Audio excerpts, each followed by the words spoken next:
Well, hi there and welcome back. Dan again from CleanGuru. I had just recorded a previous video and it really hit me that maybe I should take a minute to do a short video on building customer trust.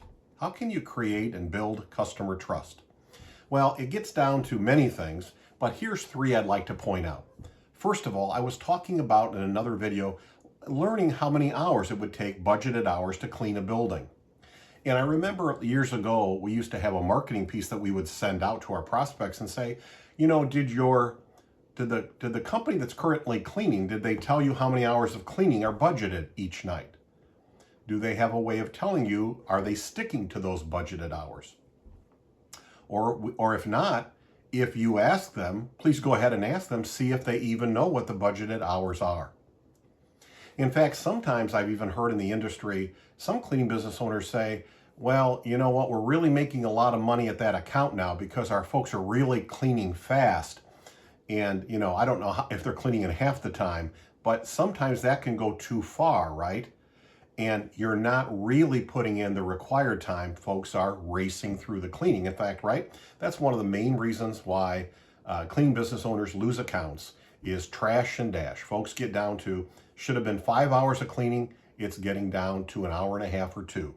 And you can be a fast cleaner, but the reality is, and common sense is, we all know that there is some sense of connection between time and quality, and we need to guard that if we're going to keep the trust of our building owner, of our contact.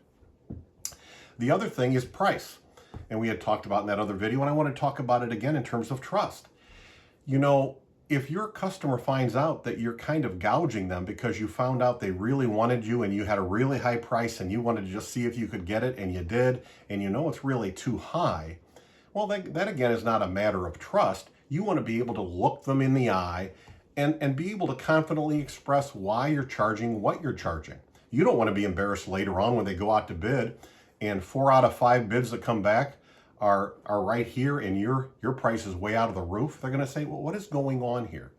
And then the last thing as far as trust is this. When there's mistakes and problems, being able to just talk to your contact and say, we messed up, we made a mistake, we blew it.